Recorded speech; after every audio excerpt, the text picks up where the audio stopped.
Continuamos con el foro. Nuestros ponentes de esta mesa, a los que agradecemos su presencia hoy aquí en Donosti con todos los auditores del País Vasco, nos van a acercar en primer lugar a los sectores de oportunidad de inversión y de empleo que existen en la actualidad. Para a continuación, nuestro segundo ponente nos hará un análisis de la evolución económica en los últimos años, así como de cuál puede ser la previsión del futuro cercano. Nuestro primer ponente, don Javier Ormazábal, agradecemos su presencia aquí con nosotros. Eskerrik asko, Javier. Nos va a realizar una identificación detallada de aquellos proyectos de negocio que, basados en el conocimiento y la tecnología, pueden ser la base del ansiado crecimiento económico. Aunque conocéis a ambos ponentes, por glosar un poco la biografía y experiencia profesional de Javier Ormazábal, os diré que es licenciado en Ciencias Económicas por la Universidad del País Vasco, ha desarrollado sus estudios en la London Business School y en el IS Business School. En experiencia profesional, Javier ha desarrollado su carrera profesional en la empresa familiar y actualmente ostenta el cargo de presidente de Velatia, cuyas marcas principales son Ormazábal e Ikusi. Durante su gestión al frente de Ormazábal, la compañía se ha convertido en un grupo industrial, aumentando su facturación de 50 millones de euros a más de 550 millones de euros y cuenta con una plantilla de 3.000 personas en todo el mundo. En septiembre de este mismo año fue elegido presidente de Tecnalia. Tecnalia es el centro privado de investigación más importante de España y el quinto de la Unión Europea, con una plantilla de más de 1.450 profesionales altamente cualificados, una facturación de 110 millones de euros y con 4.000 empresas clientes. Además, durante el 2010, el Grupo Ormazábal y el propio Javier fueron condecorados por el Gobierno vasco con la distinción Lan Honari. Gracias al compromiso de cada una de las personas que forman parte de Velatia, Javier Ormazábal ha logrado posicionar a la empresa familiar, creada en 1967, como uno de los líderes mundiales de equipamiento eléctrico de media tensión, compitiendo con grandes multinacionales. Lo dicho, Javier, muchas gracias por aquí, eskerrik asko, y cuando quieras. Sí. A ver, sí. Bueno, Egunon, en primer lugar, muchas gracias a los convocantes y a la diputada por acompañarnos. Un matiz, pues lo que ha dicho Gustavo, parece que lo ha escrito mi madre. Yo no he llevado nada a ningún lado. En todo caso, puedo haber no interferido lo suficiente como para estropearlo. Las empresas son personas, son equipos y yo creo que a veces es bastante con no entorpecer las capacidades de la gente. Me encanta estar en un foro en el que mayoritariamente no seáis ingenieros, porque me da dos ventajas. Una, no tengo por qué hablar técnicamente, y la otra es que normalmente no soléis hacer muchas preguntas sobre temas que yo desconozco, así que me entenderéis bien. Y lo otro, lo decía con Javier, con Gustavo anteriormente, que a veces se ve a los auditores como gente muy pasiva, muy receptiva, muy discreta, muy prudente, pero en realidad sois gente que conocéis muy bien lo que ocurre en las empresas, que tenéis una visión muy amplia y muy plural. Y yo lo que sí que pido a mis auditores, aparte de que cuando dan malas noticias las den con suavidad y las buenas las resalten, lo que les pido es que actúen también como aconsejadores y asesores. La visión que tenéis puede ayudar mucho a los empresarios, a los directivos, a identificar las cosas de otros puntos de vista, y lo que os diría es que una parte de la contribución de valor que tienen sobre todo personas que tendéis a llevar años en las empresas, que las conocéis bien, veis cómo se han ido cumpliendo y no cumpliendo desde las previsiones hasta las realidades. Tenéis una capacidad para aportar una visión distinta y valiosa que a veces no la dais por prudencia y que yo por lo menos animo a todos a que os la pida y a vosotros a que la deis. Bueno, y con esto empezamos. La verdad es que pido disculpas porque no creo que me voy a ceñir mucho al título, entre otras cosas porque estando Joseba aquí, lo de las tendencias y horizonte económico lo tenemos más que cubierto, así que esa parte me la saltaré. Y lo único que vamos a intentar plantear desde la perspectiva de Tecnalia, que es desde la que estoy principalmente hoy aquí, es de explicaros dónde existen o dónde percibimos nosotros desde la perspectiva del centro tecnológico que existen retos globales, como retos globales son necesidades no satisfechas y las necesidades no satisfechas ofrecen oportunidades. En ningún caso voy a valorar si son fáciles, difíciles, complicadas o no, pero desde luego oportunidades existen, como decía Elena Franco hace un momento, las crisis son cambios bruscos y los cambios ofrecen oportunidades, ¿no? Por poneros un poco en situación, Tecnalia es un centro tecnológico, es un centro tecnológico de investigación. Es relevante por su tamaño, es relevante por sus capacidades y contamos pues, directamente en plantilla con cerca de 1.500 personas, facturamos aproximadamente 110 millones de euros y lo que es más importante, tenemos contactos, tenemos relaciones con 4.000 clientes y también tenemos 200 socios, que son los que nombran el patronato, que nos permiten tener una visión de la realidad empresarial de Euskadi pues bastante rica y que yo me gustaría intentar trasladarlo en la perspectiva que nosotros la vemos, ¿no? Es difícil entender Tecnalia sin nuestra misión. Y nuestra misión es sencilla, es transformar el conocimiento en PIB con la coletilla de que es para mejorar la calidad de vida de las personas creando oportunidades de negocio en las empresas. Tecnalia tiene una cierta fijación con actuar como una empresa y de hecho en cierta medida lo es, pero realmente es una fundación, un centro tecnológico. Tenemos la obligación y el compromiso de mantener y acrecentar nuestro fondo fundacional, pero tenemos otras necesidades que son tan prioritarias como el resultado y que se reflejan en esta misión. Y entonces, de nada serviría que generáramos muchos recursos en términos de EBIT, EBT o cualquiera de los parámetros si no estuviéramos contribuyendo a mejorar la calidad de vida de las personas y creando oportunidades de negocio para las empresas en los entornos en los que estamos instalados. Nosotros le damos mucha importancia a esta misión. Nuestro lema es Tecnalia es Inspiring Business y es también importante entender que supone un nuevo enfoque de lo que es el concepto de centro tecnológico o por lo menos de lo que eran los centros tecnológicos que, como sabéis, se fusionaron allá por 2011 para constituir lo que es actualmente Tecnalia Research and Innovation. Inspiring Business es básicamente identificar y desarrollar oportunidades de negocio a través de la investigación aplicada y para eso estamos tomando medidas que cambian sustancialmente algunos de los criterios, algunos de los principios de funcionamiento de lo que es Tecnalia, que os luego os trasladaré. Aprovecho para felicitar, yo siempre que tengo la oportunidad, a cualquier organización que desarrolla o avanza en procesos de fusión, primero le reconozco el mérito de abordarlo y me parece fantástico que haya procesos y que funcionen porque hoy en día estamos hablando cada vez más de colaborar y las fusiones me parecen un ejemplo de aunar esfuerzos para desarrollar objetivos comunes. Así que enhorabuena por la fusión. Veo que os falta uno, pero bueno, eso siempre lleva su tiempo.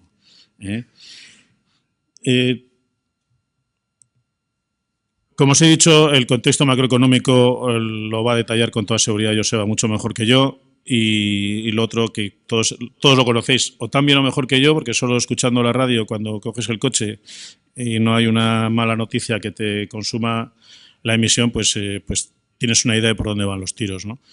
Sí que es verdad que, como siempre, pero yo creo que esta vez más, el entorno es extraordinariamente complejo y difícil de leer en términos racionales, ¿no? Y yo creo que es una cuestión importante entender que no solo están cambiando las magnitudes de la economía y no están solo cambiando los flujos y el famoso flujo norte-sur, sur-sur, bueno, son reflejo de los datos, ¿no? Pero también están cambiando la forma de hacer. A medida que ciertas culturas van adquiriendo protagonismo digamos, en la generación de valor o en su peso económico, están cambiando algunos paradigmas de cómo se hacen las cosas bien hechas, ¿no? Tradicionalmente el mundo occidental ha tenido visiones un tanto académicas, un tanto racionales respecto a qué es hacer bien una cosa, planificar la ejecución, todo tiene un proceso que tiene que ver con un proceso racional que en el mundo está cambiando, es decir, el mundo, la realidad, lo que nos da, lo que genera éxitos y genera fracasos es entender un mundo que es paradójico y contradictorio. Y ese es uno de los grandes retos que tiene el ver, en mi opinión, en modesta opinión, el mundo de la globalización. Hago un matiz. Yo hablo como si tuviera la verdad. Ni yo me creo que tenga la verdad, pero no soy capaz de corregir mi tono. Así que mis opiniones son puras opiniones y, por supuesto, estoy dispuesto a escuchar otras más valiosas, ¿no? Me han pedido al principio, y lo haré en este momento, que haga algún comentario sobre el tema de internacionalización o exportación. Ahí casi me pongo más la gorra del grupo industrial que dirijo, que tengo el placer de dirigir y que tiene por lo menos bastantes años de experiencia en lo que es salir al mundo a vender, salir al mundo a aprender y ya que este es un foro muy discreto a aprender y a copiar, lo hacemos desde mucho antes. Creo que el mensaje de internacionalización es evidente. Solo se puede sobrevivir cuando tienes mercados. Si el mercado interno, que en general está ocurriendo, no existe, tienes que buscar otros mercados. Esos mercados pueden estar más o menos lejos, pueden ser más o menos grandes, pero en la coyuntura actual y desde hace unos cuantos años, los mercados para la mayoría de nuestras industrias no se encuentran aquí en nuestra cercanía. Ahora bien, dos apuntes de nuestra experiencia. Internacionalizarse es extraordinariamente caro y tiene sentido lanzarse a procesos de internacionalización cuando tienes necesidad de ello, pero también cuando tienes capacidad para afrontar los reveses que la internacionalización te va a generar. El mundo está razonablemente atendido, cambia el nivel de competencia, cambian las reglas de juego, cambian las prioridades. Y nosotros, que creo que hemos hecho las cosas razonablemente bien, en el camino, si os voy contando la cantidad de cosas que nos han costado mucho dinero, que nos han costado tiempo, que hemos tenido que cambiar, diríais, joder, suerte que empezasteis en el 92 a salir por el mundo y que del 92 al 2008, pues básicamente con la pequeña, comparada con la actual crisis del 91, 92, 93, pues te ha acompañado el mercado doméstico y has podido generar recursos para invertir en internacionalización. Si no, desde luego, las cosas que hemos hecho no habríamos podido abordarlas. O sea, hoy no nos podríamos plantear iniciar un proceso de internacionalización de la manera que lo hicimos en el año 92. En cualquier caso, nos alegramos mucho de haberlo hecho y de haberlo hecho en el momento que se hizo. La exportación también tiene sus dinámicas. Yo creo que como salida de emergencia tiene más sentido iniciar la andadura internacional exportando que buscando desarrollar filiales, adquisiciones y ese tipo de cuestiones que difícilmente tienen más rentabilidad a corto y medio plazo que el crecimiento orgánico. Y sobre todo mi sugerencia o mi consejo es que las acciones se tomen de manera muy enfocada. Nosotros teníamos una dinámica de funcionamiento. El negocio eléctrico es un negocio que tiene clientes de referencia muy potentes y muy cómodos a la hora de encontrar referencias. Cuando nosotros salimos al mundo tuvimos una dificultad, que es que mientras nos desarrollábamos a nivel nacional, nuestras referencias eran Iberdrola o Iberdrola, Endesa, etcétera. Esas empresas no dieron el paso a la internacionalización en ese tiempo y tuvimos que ir al mundo a buscar clientes nuevos en países distintos con criterios de funcionamiento distintos. La verdad es que fue muy complicado. Ahora nos ayuda mucho el hecho de que compañías locales estén yendo por el mundo porque sí que te dan... Es distinto ir a un cliente conocido que ir a un cliente nuevo. Y para ellos también. Sobre todo cuando estás buscando un cierto nivel de liderazgo.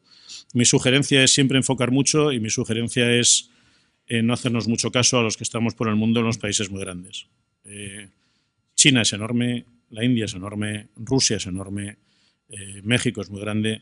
A veces no se necesitan 1.000 millones de facturación para salir adelante. A veces necesitas medio millón de euros para arreglar la cuenta, para sacar la cabeza del agua, 1 millón y demás. Y eso a veces se encuentra en mercados muy pequeñitos que igual incluso no tienen la atención de los grandes competidores y pueden ser más atractivos desde el punto de vista del corto plazo, ¿no? Y dicho eso, deseando que todos los que desarrollen proyectos de internacionalización tengan mucho éxito, con lo cual también redundará en las empresas de servicios que les darán servicios de más valor añadido, pues paso otra vez a la parte de Tecnalia, ¿no?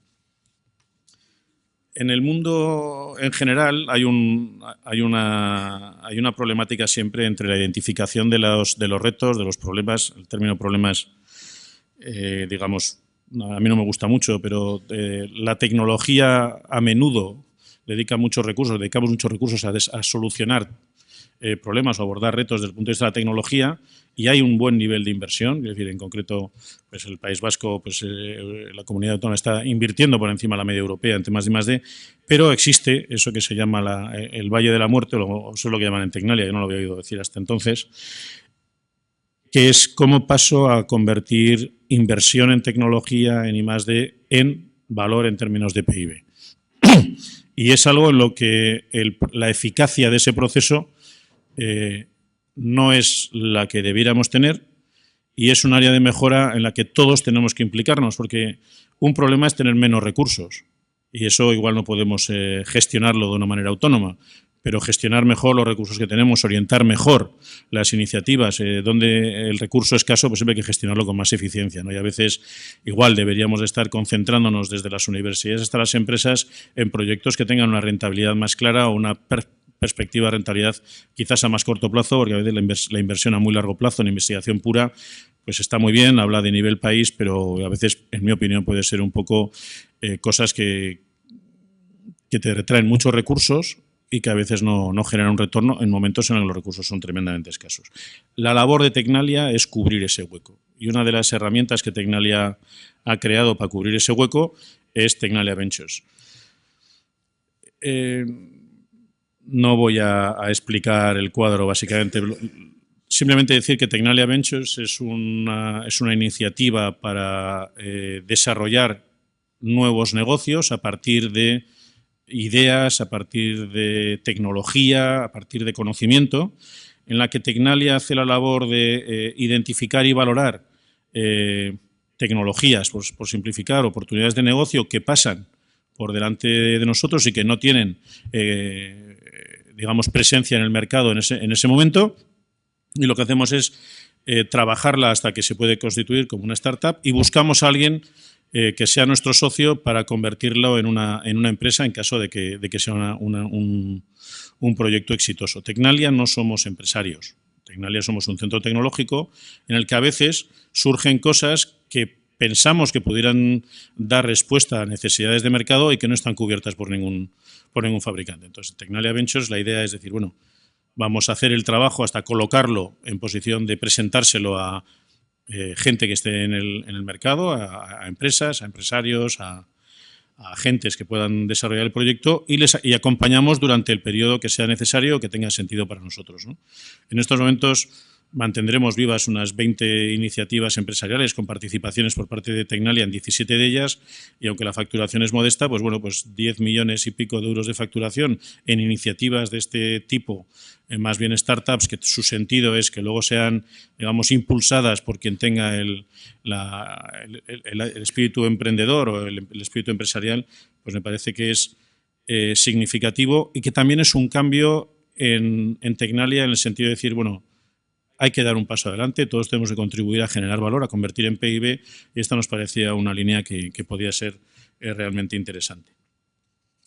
Como lo que se me pedía era que intentara plantear un mensaje en la medida de lo posible positivo o esperanzador, sí trasladar que Tecnalia está investigando en proyectos muy atractivos. Desde el punto de vista nominativo estamos implicados o trabajamos para superar los desafíos de la humanidad. Y luego a partir de ese titular tremendamente atractivo, pero que también es podría sonar un poco prepotente, pues vamos a cuestiones concretas donde pensamos que tenemos capacidad para aportar, ¿no?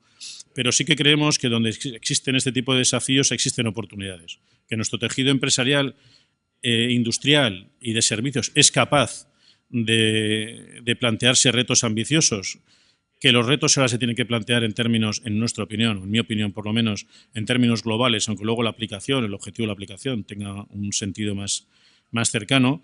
Y vemos que hay 7 ámbitos por lo menos 7 ámbitos a los que Tecnalia presta especial atención y en los que en todos ellos hemos puesto en marcha o estamos a punto de poner en marcha una iniciativa nueva en términos de constitución de una empresa, una alianza o hemos desarrollado alguna patente que estamos poniendo en valor.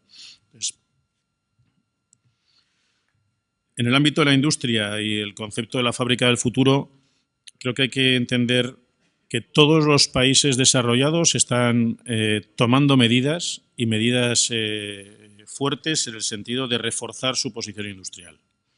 El país que fabrica tiene más posibilidades de crecer, tiene más posibilidades de aguantar los tiempos complicados y tiene más posibilidades de generar valor en toda la cadena de valor. Otra cosa es qué tipo de cosas vas a fabricar, en qué sectores vas a estar presente y qué va alineado con lo que es la estructura de país.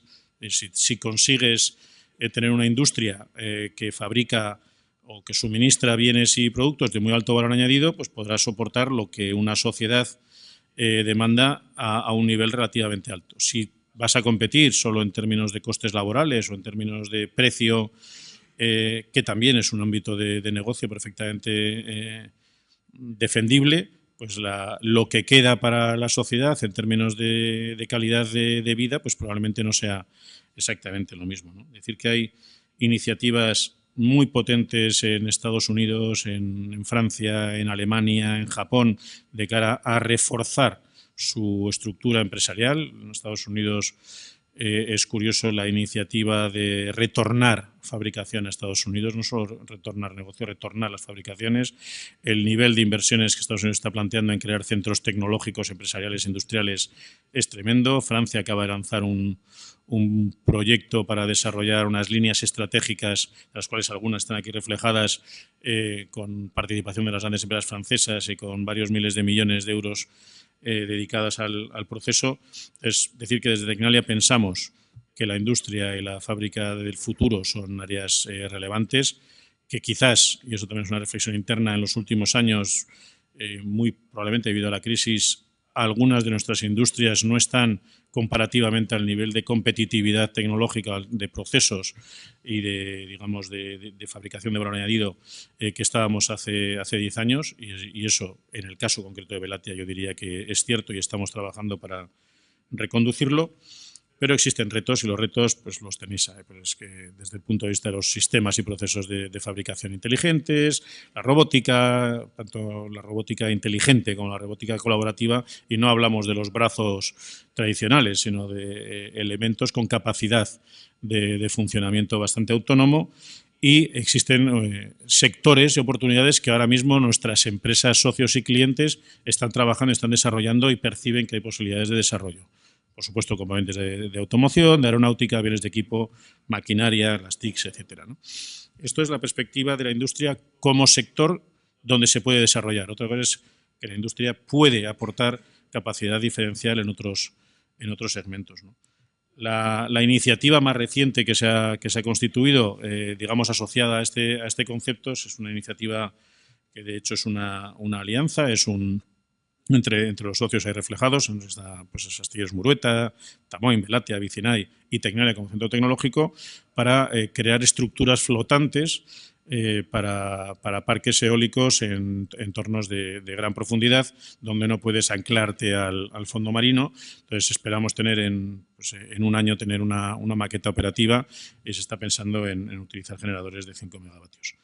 No es tanto el tema tecnológico, sino que el hecho de que hay empresas que se consorcian en proyectos de riesgo, que consumen recursos que son escasos para todos, pero pensando y trabajando en proyectos de futuro. Yo creo que es importante trasladar el mensaje de que las empresas que no hacemos las cosas por otro motivo que por ganar dinero, y de una manera me parece bastante razonable, siguen apostando, y apostamos en proyectos que pueden tener futuro, que pueden tener que esperamos que tengan futuro. En este proyecto yo estoy desde Tecnalia, estoy desde Velatia, pero son proyectos de riesgo y eventualmente pues pueden no salir porque no seamos capaces de llegar a tiempo, porque no seamos capaces de tener la solución tecnológica más competitiva, pero que no estamos animados y vamos a competir con los mejores del mundo en este tipo de cosas, ¿no? Otro de los ámbitos que nosotros tenemos identificados como ámbito de oportunidades, digamos, de necesidades globales, es el del transporte. Cuando hablamos de transporte sostenible, no estamos hablando solo desde el punto de vista medioambiental, estamos hablando desde el punto de vista de poder pagarlo, de poder costearlos, ¿no? Y los retos pues están desde la utilización de inteligencia, buscar sistemas de transporte que interactúen con las infraestructuras, con el entorno, con las personas. Es algo que existe, que se puede hacer. Es una cuestión de hacer que las tecnologías maduren lo suficiente, que los proyectos puedan desarrollarse con un coste razonable y puedan mejorar algunos de los problemas que en ese caso sí que son muy particulares en todo el mundo. No es lo mismo la problemática de transporte en una mega ciudad como puede ser Sao Paulo, en una ciudad de tamaño medio como pueda ser Bilbao, o una ciudad pequeña como puede ser, bueno, Bilbao, San Sebastián, Vitoria, la ciudad multilocalizada. Vosotros sois discretos, ¿no? Hay cosas que no salen de aquí, digo. Bien, lo que quiero decir es que los retos están, tenemos empresas líderes en ámbitos de estas empresas y tenemos capacidad para abordar soluciones. que las soluciones sean la solución ganadora y que te desarrolles por el mundo, pues dependerá de muchas circunstancias, ¿no? Pero yo creo que este es uno de los campos donde, ya sea desde la perspectiva de tráfico, digamos, automoción, aeronáutica, del ferrocarril, el sector naval, que tan complicado está, pues tiene muchas perspectivas, hay muchos proyectos trabajándose, hay muchas ideas, pero está ocurriendo a nivel global. La gran diferencia es que las soluciones tecnológicas a este tipo de problemáticas van a competir diferentes soluciones a nivel global y la ventaja, lo bueno que tiene es que no hay soluciones ganadoras ahora mismo. Eso quiere decir que pudiéramos llegar, cualquiera de los que se metan en estos proyectos pudiera llegar a desarrollar. Una de las labores de Tecnalia es hacer de antena tecnológica y hacer también de soporte para las industrias que quieran colaborar con nosotros o que necesiten nuestra colaboración, la nuestra, o de otros centros tecnológicos, etcétera.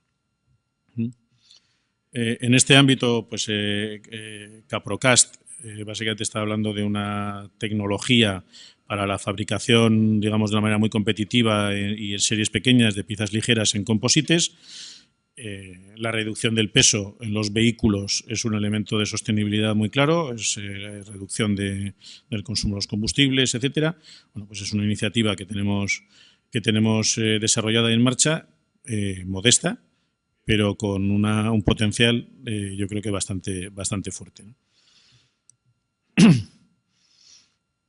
Otro de los sectores que por lo menos hace unos años era tremendamente popular y además España y en particular Euskadi eran relevantes y eso lo puedo atestiguar yo porque da gusto irte a Dallas, a la feria sectorial más importante en Estados Unidos de este sector, en cuanto decías, no, es que nosotros somos españoles, vascos o Iberdrola es mi cliente o demás, pues te miraban con respeto y te atendían de una manera de la que antes solo veías que trataban a los alemanes en algunos sitios, ¿no?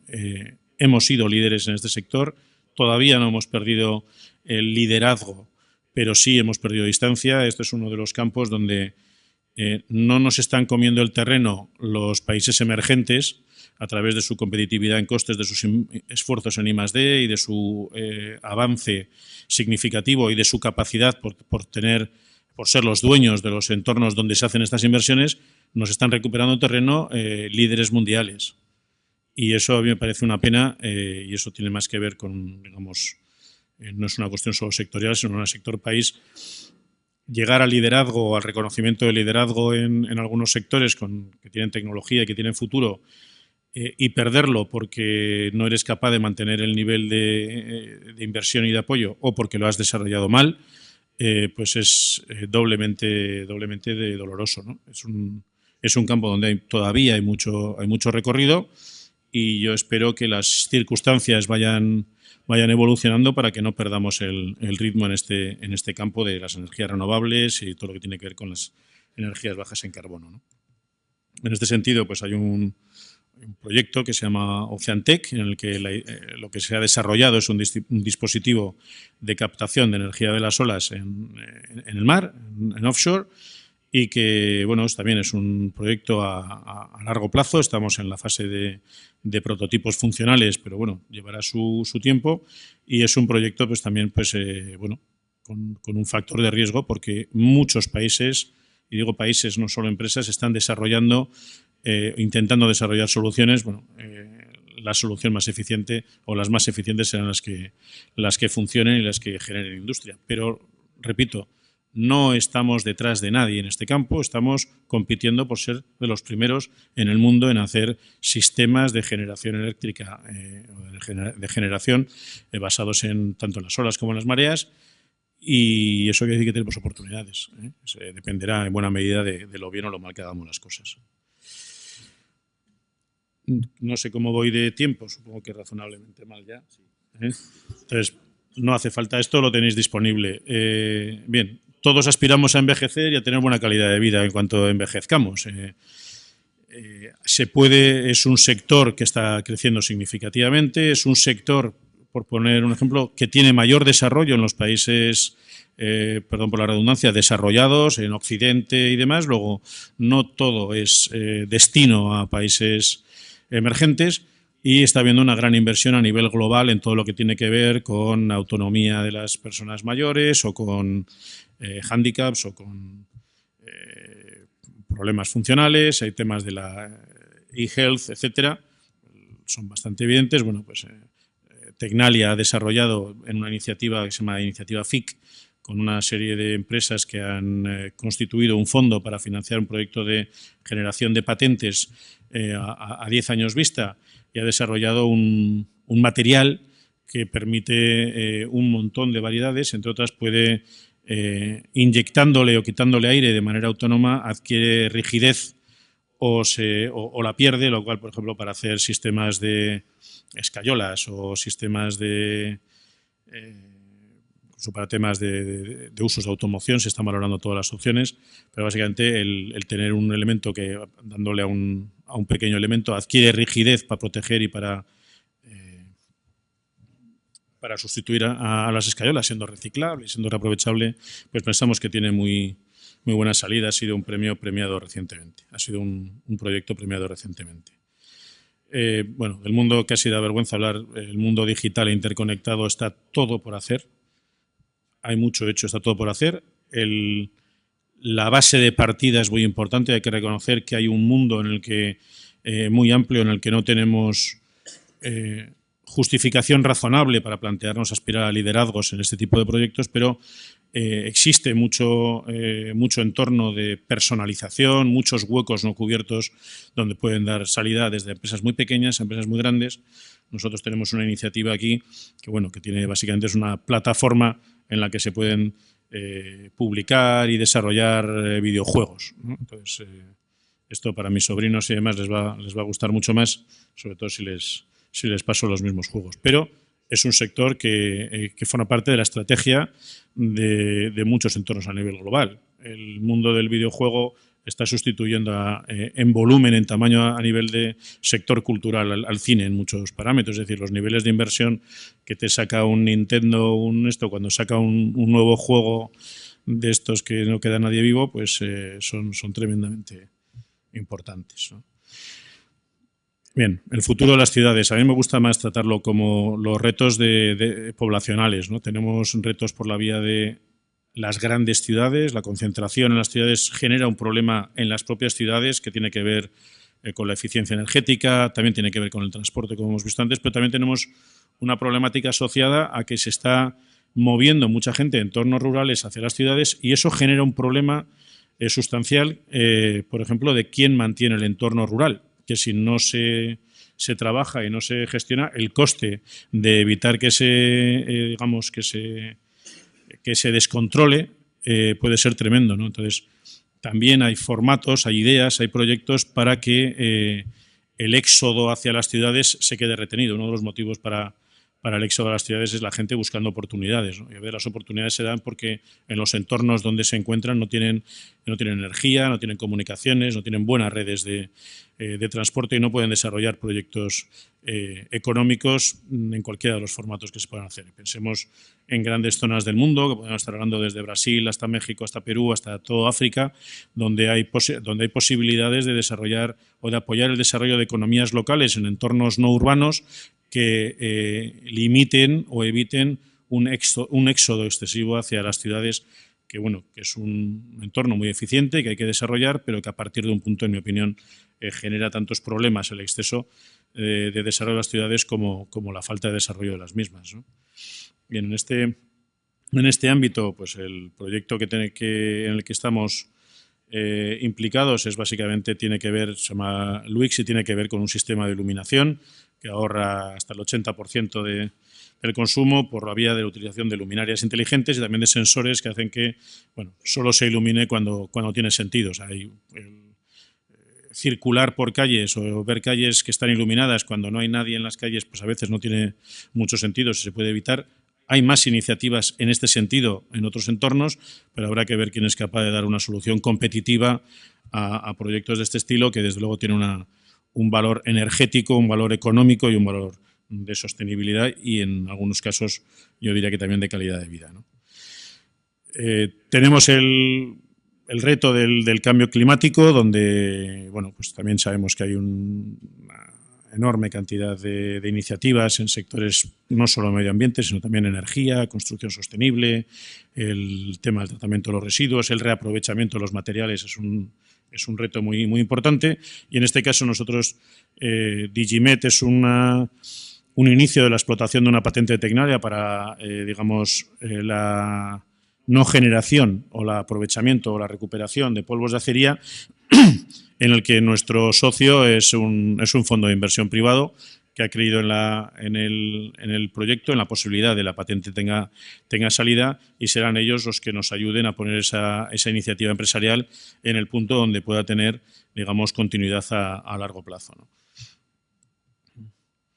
Por resumir, los líderes mundiales apuestan por la industria, por la tecnología, y lo hacen apostando y potenciando centros de investigación. Creo que la innovación y la industria son dos elementos muy relevantes de cara a dar continuidad o dar posibilidad a los proyectos país. Mencionaba un directivo de gran empresa conocido mío que la internacionalización no es en sí un problema para las empresas, pero que puede ser un problema para los países, para los entornos urbanos. Yo creo que es muy importante el intentar paliar también la desindustrialización de las zonas, aunque a veces también es verdad que hacer buenas localizaciones internacionales de procesos productivos refuerza la capacidad en el país. Pero si se deslocaliza todo, es muy difícil mantener aquello que se decía: yo fabrico fuera, pero desarrollo y hago tecnología aquí. Todos los países tienen iniciativas para atraer industria, porque una vez que atraes la industria, atraes por pura vía de la potencia del mercado, atraes todo lo que es el desarrollo. Al principio son personalizaciones, luego oficinas técnicas, luego son desarrollos. Al final acabas teniendo toda la capacidad de generar valor en el entorno donde tienes mercados, ¿no? Entonces, bueno, yo creo que hay que tener cuidado, pero que a veces también es inevitable, porque todos los países que ofrecen posibilidades de desarrollo también te piden compromisos con el territorio. Bueno, ese es el balance en el que algunos países creen que a través de invertir en industria y en tecnología pueden balancear esos dos parámetros, desarrollar industria de valor añadido y a la vez poder tener modelos de internacionalización o de desarrollo internacional que sean aceptables por los países receptores, ¿no? No voy a ir mucho más allá. Creo que los retos aquí son los mismos. Tenemos que entender lo que es la globalización. Un consejo mínimo: hablamos mucho de cambiar. Yo creo que a veces se trata de evolucionar. Si recogemos entendemos bien nuestras raíces, nuestra razón de ser, nuestro ADN, y lo que hacemos es evolucionarlo, creo que tenemos más posibilidades que si buscamos cambios radicales. Yo creo que normalmente las empresas están muy bien fundamentadas. El tema es que la adaptación, la evolución necesaria, el desarrollo de ciertas capacidades y competencias para abordar mercados distintos no debe, y en la medida de lo posible creo que no es bueno, que interfiera con mantener los principios, los fundamentales de las empresas y sus valores. Por supuesto, me toca pedir que se refuerce la inversión en I+D+I, porque se demuestra a largo plazo que los países que invierten en I+D+I, las empresas que invierten en I+D+I, tienen más éxito a largo plazo, son más estables y tienen más contribución al entorno donde están ubicadas. Y lo otro, pues recuperar que no es un tema en el que acciones individuales, ya sea de gobierno, de otras instituciones, de empresas, de centros tecnológicos, universidades, hace falta apostar por la colaboración, hace falta por aunar esfuerzos y buscar los enemigos fuera de casa, si es que hay enemigos y no son solo rivales. Y bueno, pues un llamamiento a que todos trabajemos juntos. Perdón por haberme excedido de mi tiempo y bueno, muchas gracias otra vez a todos.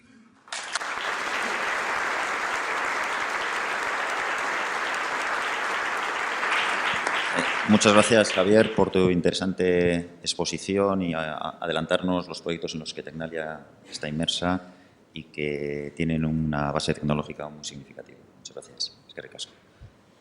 A continuación, don Joseba Madariaga nos va a situar en lo que ha ocurrido en el mundo desde el punto de vista económico en los últimos ejercicios y especialmente en Europa, para intentar diagnosticar en qué punto nos encontramos actualmente y prever el futuro próximo de nuestro entorno geográfico y del resto de áreas. Le agradecemos, obviamente, y nuevamente a Joseba estar aquí con nosotros y, aunque le conocéis, os voy a intentar también glosar parte de su currículum vitae. Doctor en Ciencias Económicas e Empresariales por la Universidad de Deusto, máster en Gestión Avanzada por la Universidad de Deusto, máster universitario en Economía Aplicada por la UNED. Es director de estudios de la Laboral Cucha. Además, es profesor en la Universidad de Deusto en materias de finanzas, macroeconomía, economía regional, estadística.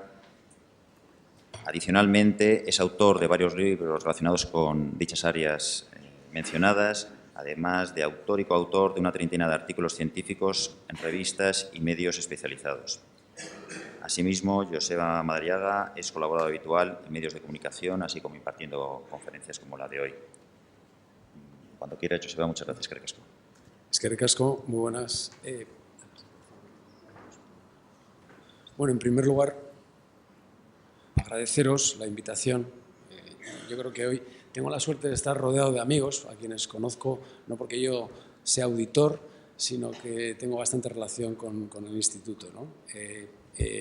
Me han dado media hora, sabiamente, porque, como ustedes saben, con los tiempos en los que corren, hablar de macroeconomía puede llegar a amargar la mañana a más de uno, ¿no? Entonces voy a intentar hacer un pequeño boceto, un recorrido muy sencillo, titulado la presentación rumbo al crecimiento. Yo he puesto un interrogante porque ciertamente todavía pues, no es más que un deseo, creo yo, aunque poco a poco parece que vamos notando algo, ¿no? Pero todos deseamos que eso se materialice, ¿no? Y el guión que voy a seguir es básicamente el que están viendo ahí. Haremos una pequeña introducción viendo un poco lo que han sido los últimos 5 años, el último lustro. Después iremos viendo el mundo, nos acercaremos a Europa, donde tenemos un pequeño problema o un gran problema. Y después trataremos de ver si hemos tocado fondo, qué indicadores nos dicen si hemos tocado fondo o no. Y finalmente terminaremos con las previsiones en las diferentes áreas geográficas. Bien, evolución económica, hay 3 figuras ahí. Estamos viendo arriba a la izquierda la tasa de crecimiento del PIB, tanto de la Comunidad Autónoma del País Vasco como en España. Bueno, lo que vemos que en los últimos 5 años básicamente ha habido una sincronía en el sentido de que nos hemos comportado razonablemente parecido. Quizá un poquito mejor en el caso de la Comunidad Autónoma, pero tampoco esta comparación es como para sentirse feliz, ¿no? Porque si pusiéramos ahí a otros países, lógicamente se verían nuestras debilidades, ¿no? En cuanto a los precios, si miramos a la derecha vemos exactamente lo mismo, una clara sincronía, y quizá el elemento más dramático es la tasa de paro, que la vemos en la figura de abajo, donde claramente se ven que las tasas de paro son importantes. Es verdad que hay un gap entre las magnitudes, la magnitud de la tasa de paro española y la tasa de paro de la comunidad, gap que se ha ido abriendo, pero en cualquier caso, si la tasa media de la zona euro está en el 12%, pues ciertamente estamos por encima, tanto en el caso de la comunidad como en España, ¿no? Y vamos a pasar ahora a tratar de ver el mundo, ¿no? ¿Cómo se ha comportado el mundo? Ahí en la figura se puede ver cómo se han comportado los países de la OCDE a lo largo también del último lustro. Básicamente estamos viendo la misma figura, hombre, con una diferencia importante, porque el último dato, por ejemplo, el año 2012, nosotros estábamos en recesión y ahí no están en recesión, ¿no? Es decir, ciertamente hay crecimiento, ¿no? Pero lo que sí se nota es cómo en 2008-2009 se implementaron unas políticas muy, muy importantes desde el punto de vista fiscal y desde el punto de vista monetario. Esas políticas consiguieron que las economías saliesen en 2010, pero ciertamente luego ha habido una nueva fase de agotamiento, ¿no? De ese crecimiento, que en nuestro caso nos ha llevado de nuevo a la recesión y que en el caso de la OCDE, bueno, pues ha habido una clara desaceleración, ¿no? También lo cierto es que todas esas políticas lo que no han conseguido ha sido disminuir la tasa de paro, ¿no? Mejorar las magnitudes del mercado laboral.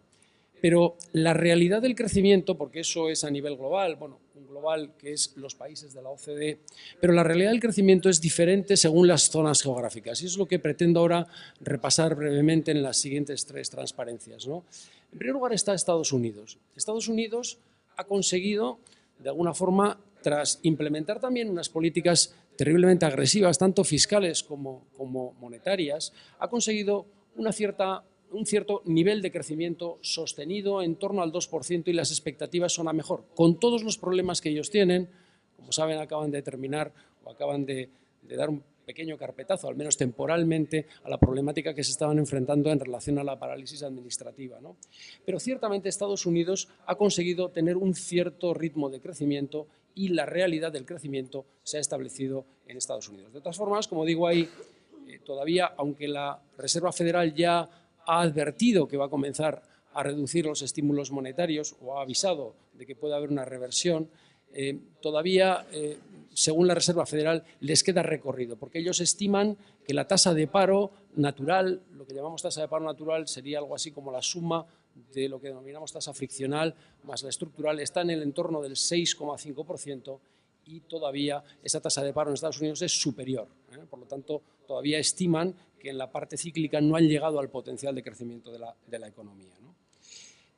Por otro lado están los países emergentes, ¿no? En cuanto a los países emergentes, es complicado plantear una transparencia que abarque a todos los países emergentes, y ahí lo que he planteado son fundamentalmente Brasil, Rusia, India y China, que digamos que son los más normalmente seguidos, ¿no? ¿Qué es lo que se nota? Bueno, han sido el sustento del crecimiento a lo largo de los últimos años, pero sí es verdad que en los últimos tiempos se está percibiendo una cierta desaceleración en el crecimiento en esos países, ¿no? Son países necesitados también de un cierto rebalanceo de la economía, ¿no? Concretamente en el caso de China, pues están tratando de alguna forma de orientar más o reforzar un tanto más la demanda interna, ¿no? Y veremos a ver si las autoridades tienen éxito, ¿no? Por otro lado, Brasil tiene pues hasta problemas sociales, y las últimas cifras apuntan también, al igual que India, una cierta desaceleración en el crecimiento. Y la buena noticia de este último trimestre ha sido Europa, que por fin ha salido de la recesión, al menos en cuanto a los países centrales, tanto Alemania como Francia, y después de unos cuantos trimestres que estábamos en negativo, ahí hay muchos países, pero bueno, digamos que lo relevante está en ese circulito que he puesto al final en la transparencia, donde se ve que en el último trimestre ya han comenzado a crecer los países digamos, centrales de Europa, y eso es un elemento en principio bastante positivo, ¿no? Pero sí que es verdad que Europa está tardando mucho, así como Estados Unidos, básicamente implementando también unas políticas muy agresivas, ha conseguido un determinado ritmo de crecimiento. Europa está tardando mucho en conseguir ese ritmo de crecimiento. Y es que la verdad que en Europa el problema que tenemos es que la respuesta que estamos dando a la crisis nos ha pillado con el pie cambiado. Ciertamente, desde el punto de vista de medio plazo, hemos dado con las teclas que pueden hacer que no se repita una situación como la que estamos viviendo ahora, pero desde la perspectiva del corto plazo, la verdad es que la respuesta está siendo muy poco ágil, ¿no? Y como digo ahí, yo solicitaría más Europa, ¿no? Es decir, que se tomasen decisiones mirando a eso, ¿no? A más Europa, ¿no? He dedicado un pequeño apartado a la crisis europea, y es que nos hemos dado cuenta ahora que ese diseño inicial de la eurozona, la verdad que era un diseño que era un tanto incompleto, ¿no? Ciertamente, supongo que lo que se esperaba en aquel momento era que en el momento en que desapareciese ese riesgo cambiario, en el momento en que teníamos una moneda única, se iba a producir una integración financiera, y por virtud de esa integración financiera se iba a conseguir que hubiesen flujos de fondos de los países, que los tienen, hacia los países donde tiene sentido hacer esas inversiones, ¿no? Y se iba a generar lo que en economía denominamos el crecimiento, el modelo de crecimiento a largo plazo. Ciertamente no ha pasado eso. Ciertamente lo que sucedió es que se generaron unos desequilibrios muy importantes de las balanzas por cuenta corriente. En definitiva, desembocamos en un endeudamiento del sector privado terriblemente importante en algunos países, por ejemplo, en el caso de España, ¿no? Y todo ello, además, en un ambiente en el que el riesgo era muy poco, de alguna manera, éramos muy poco sensibles al riesgo, ¿no?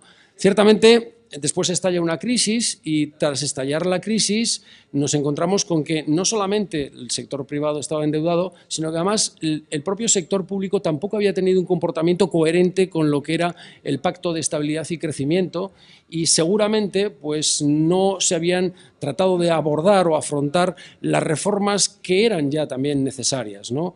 Esa crisis financiera que estalla inicialmente en Estados Unidos, automáticamente lo que origina es una debilidad en los sistemas financieros de algunos países, y a los gobiernos, al apoyar esos sistemas financieros, consiguieron simplemente formar ese bucle diabólico de relación entre lo que es el riesgo soberano y, por otra parte, el riesgo del sistema financiero, ¿no? Y en esas estamos tratando de dar respuesta a si somos capaces de romper ese bucle. Estamos en ello. Las últimas noticias todavía en cuanto a, que son prácticamente de esta semana, ¿no? En cuanto al mecanismo a lo que es la unión bancaria y el mecanismo de resolución, todavía creo que no son todo lo buenas que deberían de ser, creo que todavía no sé si se va a conseguir romper ese bucle diabólico que ahí apuntaba, ¿no? Desde una perspectiva más de medio plazo sí se han hecho cosas para que no se repitan los acontecimientos que estamos viviendo. Es decir, sí hemos establecido mecanismos, es decir, ahí están todos los elementos donde hemos fallado. No hemos sido capaces de detectar los desequilibrios macroeconómicos que se estaban produciendo. Por otra parte, tampoco hemos sido capaces de tener una disciplina fiscal por parte de los países, ¿no? Y ciertamente el sector financiero era un sector que estaba regulado por una regulación nacional, por un supervisor nacional, cuando el sector financiero está integrado por encima de lo que es propiamente una regulación nacional. Por lo tanto, la verdad que en todos estos aspectos hemos, de alguna forma, cometido unas fallas muy, muy importantes, y es que, como digo ahí, el diseño de la eurozona no estaba preparado para todo ello, ¿no? En ese sentido, lo que sí se ha hecho ha sido reformar la gobernanza europea, y hay una serie de instrumentos de supervisión que se han desarrollado en los últimos años, como el Six-Pack, que de alguna forma es un fortalecimiento de ese pacto de estabilidad y crecimiento. Se ha creado ese procedimiento también de detección de desequilibrios macroeconómicos. Luego está el Two-Pack, que de alguna forma es la comisión la que también emite opinión sobre los presupuestos nacionales, y otros mecanismos también de carácter intergubernamental, como puede ser, pues, por ejemplo, el Pacto Euro Plus o el Tratado de Estabilidad, como digo ahí, ¿no? Pero esto es a medio plazo. A medio plazo tenemos el instrumental necesario. Otra cosa es que estamos en mitad de una crisis y ahí tenemos que ser capaces de dar una respuesta que sea efectiva, ¿no? Y ahí es donde seguramente no estamos siendo todo lo buenos, y también es comprensible porque en el fondo somos una amalgama de países que cada uno está en una situación distinta. Bien, y con esto viene la gran pregunta que nos hacemos todos y que últimamente pues, encontramos respuestas, afortunadamente más en sentido positivo, ¿no? Si hemos tocado fondo, ¿no? Si estamos saliendo ya, ¿no?, de esta. Bueno, la verdad que sería muy complicado plantear, y sobre todo además por el tiempo que tengo, sería muy complicado plantear una batería de indicadores para que pudiésemos evaluar a la luz de los datos si hemos tocado fondo o no. Evidentemente la cosa no está clara, ¿no? He hecho una selección bastante breve. Por un lado, he cogido un indicador de expectativas como es las expectativas de los consumidores. Bueno, ¿qué se está viendo en los últimos meses? A la izquierda están viendo los datos mensuales, que es como los recibimos, y a la derecha están trimestralizados esos datos, ¿no? Bueno, pues se está viendo que en los últimos meses se está percibiendo una mejoría, en cuanto los consumidores están percibiendo una mejoría del escenario. Hombre, todavía, evidentemente, estamos muy por debajo de otras cifras, de otros momentos del tiempo, pero sí que es cierto que se está empezando a percibir una cierta mejoría. Esa mejoría incluso se ha trasladado a esos indicadores, a ese indicador cuando lo trimestralizas, ¿no? Normalmente cuando lo trimestralizas siempre requiere un poco más de tiempo para recuperar para que eso se convierta en tendencia, ¿no? Por otro lado, y si nos fijamos en el sector industrial y en el sector servicios, ahí lo que tienen es un indicador que es el índice de los gestores de compras. Es un indicador interesante porque no solamente refleja, es un indicador que refleja la realidad, no solo las expectativas, ¿no? Y es un indicador que lo seguimos muy mucho, lo siguen también los bancos centrales, por su correlación, con la elevada correlación que tiene con el PIB. En las figuras lo que están viendo en la línea azul es el índice de gestores de compras y la línea roja es el Producto Interior Bruto, ¿no? Se puede ver que hay una cierta sincronía. Normalmente el PIB normalmente el PMI, el índice de gestores de compras, adelanta al Producto Interior Bruto, y por lo que podemos apreciar ahí, bueno, pues ese indicador en los últimos periodos está claramente creciendo, y bueno, eso puede adelantar que el PIB en los próximos trimestres pueda mejorar, ¿no? Puede darnos una sorpresa positiva. Y si miramos Europa y el mundo, estamos ya además en zona de expansión. No solamente se ve que los últimos datos son positivos, es decir, que estamos creciendo, sino que además estamos en zona de expansión. Este indicador se construye de tal forma que cuando está por encima de 50, entendemos que estamos ya en zona de expansión. Hombre, es cierto que estamos muy cerquita del 50, ¿no? Pero bueno, digamos que ya podríamos decir que técnicamente estamos en esa zona de expansión, ¿no?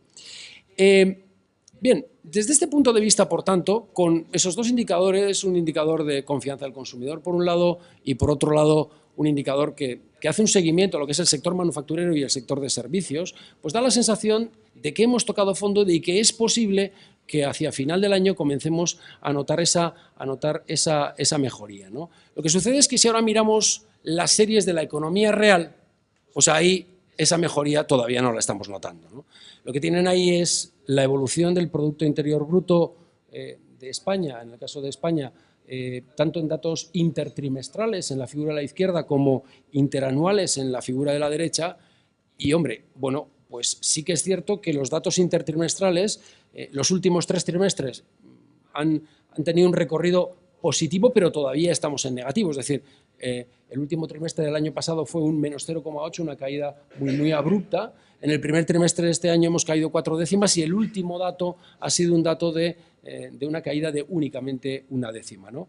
Y efectivamente en términos interanuales vemos que marcamos ese mínimo del menos 2,1 y ahora mismo estamos en ese menos 1,6. Da la sensación de que hemos tocado fondo, ¿no? Pero todavía estamos en negativo, tiene que materializarse esa sensación. Si miramos el mercado laboral, que de alguna forma también es otro elemento, bueno, va normalmente bastante por detrás de lo que es el PIB, ¿no? Pero es otro elemento también al que en estos momentos tenemos que ser muy sensibles, fundamentalmente por esa tasa de paro que tenemos, ¿no? Pues efectivamente vemos que tanto en términos de tasa de paro, arriba lo que tenemos es el paro registrado, la tasa de crecimiento del paro registrado, son cifras corregidas de variaciones estacionales, o sea que si cogen ustedes esa serie no les dará lo mismo, ¿no? Tienen un cierto tratamiento estadístico, ¿no? Pero sí que es cierto que los últimos datos ya apuntan a que no hay casi crecimiento en esa serie en términos trimestrales. Estamos en un crecimiento de un 0,4% cuando hemos estado, si se fijan ahí en mayo de 2009, pues en unos crecimientos absolutamente espectaculares, ¿no? Y por otro lado, como un dato también interesante que puede darnos una idea de cómo se está comportando el empleo, es el dato de los afiliados a la Seguridad Social. Bueno, seguimos destruyendo afiliados a la Seguridad Social, pero sí que es verdad que, bueno, pues poco a poco también esa serie va convergiendo hacia ese cero, ¿no? Luego, en los cuadros con texto he puesto algunas magnitudes que pueden tener interés, ¿no? Ahí están, por ejemplo, cuántos afiliados a la Seguridad Social teníamos en 2007. Teníamos 19 millones de afiliados a la Seguridad Social y a finales del año pasado teníamos 16 millones, ¿no? O sea, una caída terriblemente importante. Exactamente lo mismo sucede con la serie del paro registrado, ¿no? El crecimiento, pues, ¿qué les voy a contar, ¿no? Es como para asustar. Si miramos la comunidad autónoma del País Vasco, si miramos a Euskadi, en Euskadi vemos también que llevamos 6 trimestres consecutivos encadenados con tasas de crecimiento intertrimestrales negativas, ¿no? Sí que es verdad que las tasas que estamos sufriendo en estos momentos son menos abruptas que las que sufrimos en su momento, ¿no? Allá en 2009, ¿no? Pero lo cierto es que estamos en una fase recesiva muy prolongada, ¿no? Y exactamente lo mismo se puede ver en términos interanuales, ¿no? Y sí que es verdad que también en Euskadi estamos notando un cierto retraso en esta mejoría con respecto, por ejemplo, a los datos de España últimamente, ¿no?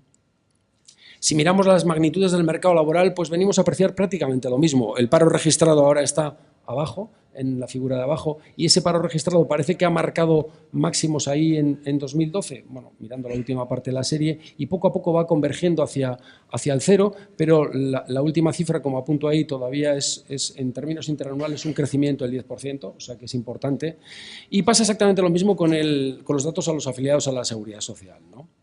Bien, con todo esto, la pregunta es, bueno, pues ¿podemos decir que estamos tocando fondo? Bueno, tengo la sensación de que sí, ¿no? Lo primero porque es difícil ir más abajo. Es decir, estás en el fondo de la piscina y, bueno, cuando estás en el fondo de la piscina todavía no sabes si puedes seguir, además es una piscina con agua turbia, entonces todavía no sabes si has llegado al fondo, pero seguramente estamos o muy cerca del fondo o estamos ya en la senda de salida, ¿no?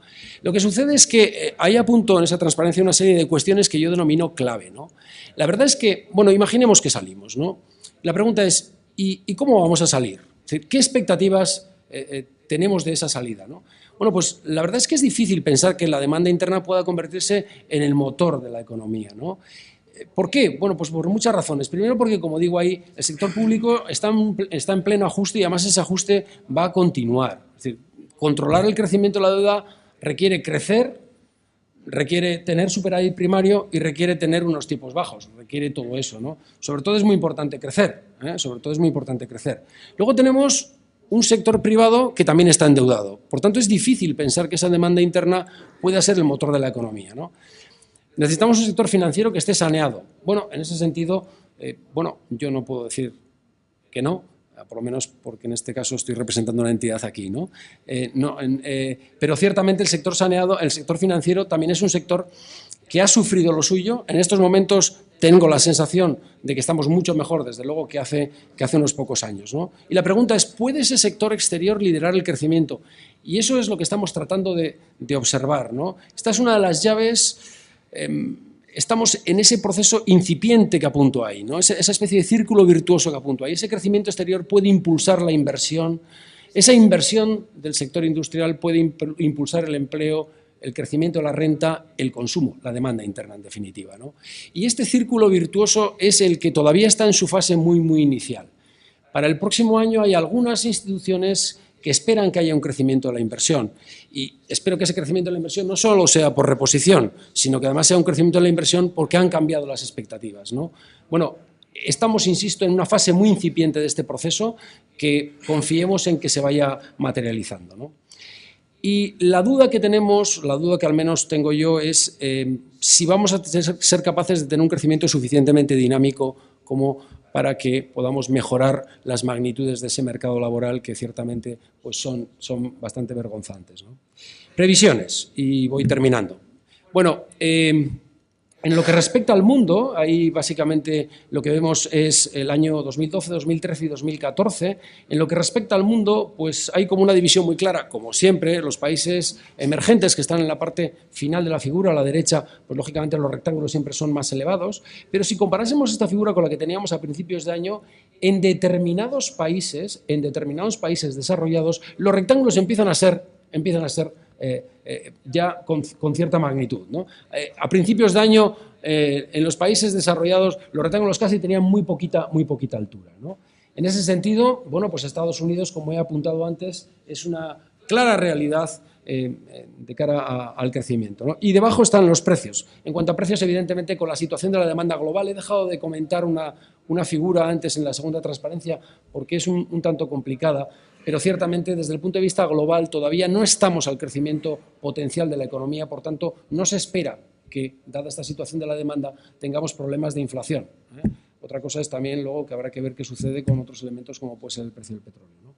Y centrándonos en España, otro elemento muy, muy importante es si comparásemos esta figura, donde lo que están viendo a la izquierda, que es lo relevante, porque a la derecha están las tasas de crecimiento del IPC, y ahí pasa exactamente lo mismo que antes. No se esperan problemas de inflación en España, evidentemente, ¿no?, dada la situación en la que estamos, ¿no? Pero en la figura a la derecha, hacia abajo, es decir, en azul, está lo que se espera para este año. Todos los opinadores que ahí aparecen, que ahí estamos incluso nosotros, yo creo que estamos los anteúltimos, he llegado a una edad en la que no veo ni con gafas, es una cosa complicada, eso es, somos los anteúltimos. Todos los opinadores para este año estamos pensando que evidentemente vamos a estar en negativo, ¿no? Y nosotros de hecho pensamos que la caída puede ser en torno del menos 1,4. Ahí coincidimos yo creo que prácticamente todos con el gobierno. Pero una buena noticia es que este gráfico ha cambiado mucho del mes pasado a este, ¿no? El mes pasado lo que esperaban los opinadores para el año 2014 era un comportamiento claramente peor que lo que esperamos ahora. Lo que esperamos ahora no es como para echar cohetes. Estamos esperando la media de crecimiento. La media de todos los analistas está en el 0,5%, ¿no? Esa es la expectativa media de crecimiento para el próximo año, ¿no? Los más optimistas esperan que España crezca un 1%.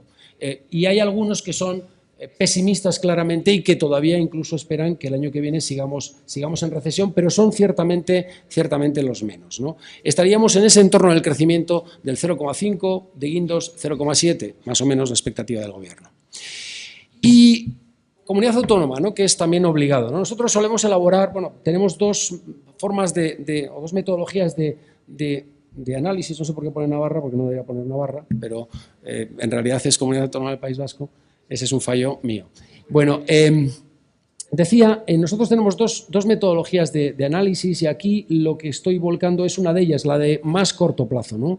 La metodología de corto plazo es simplemente un seguimiento a la economía a través de una amalgama, de una panoplia, diría yo, de indicadores de los diferentes sectores que pretenden recoger, bueno, pues todo el conjunto de la economía, ¿no? ¿Qué es lo que se puede apreciar? Bueno, pues lo que se puede apreciar es que hacia finales de año, lo que están viendo ahí concretamente son dos líneas, la roja es el indicador, la azul es el PIB, simplemente es para que se vea que el indicador está construido para hacer un seguimiento al PIB, es decir, que si el indicador lo tiro para adelante, pues me está diciendo cuál es la expectativa de crecimiento del PIB, ¿no? Bueno, lo que estamos viendo ahí es que hacia final de este año podemos estar acercándonos a ese dato intertrimestral que podría ser positivo, ¿no? Pero todavía no está del todo claro. Nosotros en julio, cuando hicimos la presentación del informe de economía, dábamos una tasa de crecimiento para 2014 del más 0,5 y nos hemos sumado también al carro, a la ola del optimismo, ¿no? Fundamentalmente por las expectativas que tenemos, que la mejoría europea puede traducirse en mejoría de nuestro sector exterior, ¿no? Nos hemos sumado también a ese carro y ahora mismo nuestra expectativa de crecimiento para el año que viene estaría en 0,8%, ¿no? Lo que sucede es que, como digo, estas tasas de crecimiento tienen su lado malo, ¿no? Su lado malo es que todavía no son suficientemente, digamos, dinámicas o intensas como para poder reducir la tasa de desempleo, ¿no? Apuntaba Guillermo de la Dehesa, también hacia la zona del verano, que en el conjunto en España necesitamos una tasa de crecimiento del 1,3% para poder disminuir la tasa de paro, ¿no? Bueno, no sé de dónde se sacó esa cifra porque ciertamente no lo explicó, ¿no? Pero estamos lejos de ello, ¿no? Posiblemente sean tasas de crecimiento que generen un crecimiento de los ocupados, es decir, que de alguna forma haya un crecimiento de los ocupados en la economía, pero no suficiente como para disminuir esa tasa de paro. Y por mi parte he terminado. Muchas gracias de nuevo a todos.